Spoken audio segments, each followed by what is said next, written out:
We play discipline. Go after these guys, regardless of what the number is on the back. Play them hard, get our power play on the ice, we'll win the hockey game. You're not going to do that in the first 20 minutes. You got to build a game. So get yourselves excited about a team that's supposed to be a Stanley Cup contender. Tonight we humble them.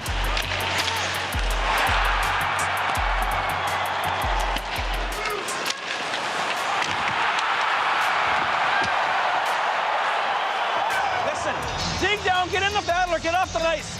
I'll play with 6 guys. Whoever wants to play, I'm going to play them. You guys make the choice. Frustration is never far away when a team builds on youth. The success on the road and the win in Chicago gives way to some stumbles at Rexall. Like Vancouver, they were on us pretty hard, pretty early, and until we did put a few shifts together, we got ourselves back in the game. But I think for us, it's going to be a matter of figuring out how to be able to do that right from the start. There is a bright spot. The Oilers fight back to tie it in the third, only to be done in by ex-Oiler Raffi Torres' hat-trick goal.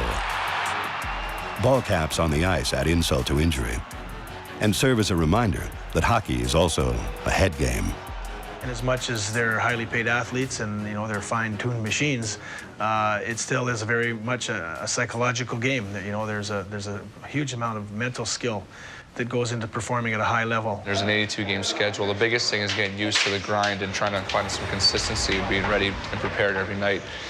And the biggest thing that allows you to do that is to be mentally prepared. We are a young team. Why would you not have everything possible, in terms of the toolbox to help these players grow and our organization, achieve excellence as quickly as possible?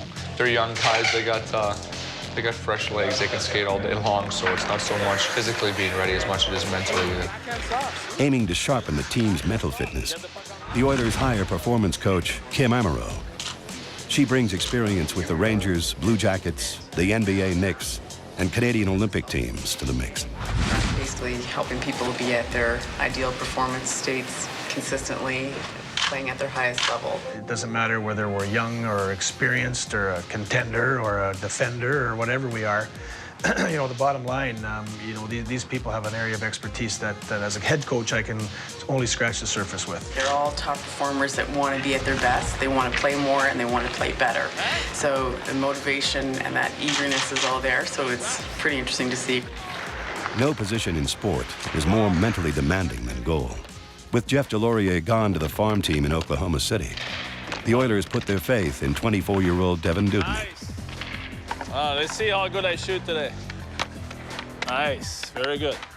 He'll back up beleaguered veteran starter Nikolai Habibulin. Overseeing the play of both is goalie coach Frederick Shabbat. Dubnyk's play becomes this coach's special project. Can I get a nice save every time I stop one? All practice? Yeah, okay. Doobie. It is nice to move forward and just kind of feel like, this is it. It's going to be me and Habby for the year. Well, it's more of a normal situation for everybody. It's easier to get enough work for both goalies in practice. Now it's up to Devin to keep himself ready and be up for the job when it's time for him to. No shoulder turn, it's just your hand. Go on.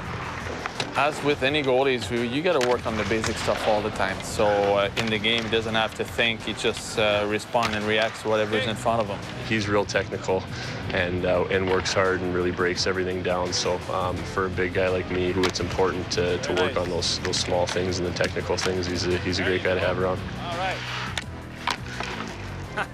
We think he has the best quality right now to be a good backup and be ready to play anywhere from 10 to 20, 25 games. Freddie is a very valuable resource for the obvious reasons in terms of helping our goaltenders, but his tentacles reach beyond that. He gives us a lot of insight on scoring in general. 67% of the goals mostly. Bottom half of the net. For our young guys especially, the type of shot that's most appropriate for the circumstance. Most of the time you beat him because you shot quick, let it go quick. You didn't have time to get set. When you're patient, you keep your stick with the puck, your body's with the puck, everything is in place. Good work today. Thanks. Next up, another model for oil change, the perennial powerhouse Red Wings from Detroit. Tonight, the Oilers look for some jump. It arrives on a power play snapshot, courtesy of Taylor Hall. But despite another strong performance by Habibulin, The young Oilers can't handle the mighty Wings. At least, not yet. There it is, the empty netter for Dan Cleary. The Red Wings will defeat the Edmonton Oilers. When you have the inexperience through the lineup, you're going to have players needing to be mentally tougher to play against teams that on paper at the moment are stronger, but and teams that we want to be like as quickly as possible. Rexall in transition. The Oilers head out for a 5-game road trip. Fertile ground for team bonding. The Canadian Finals rodeo moves in. For a while at least, the home rink hits will fall on the Cowboys.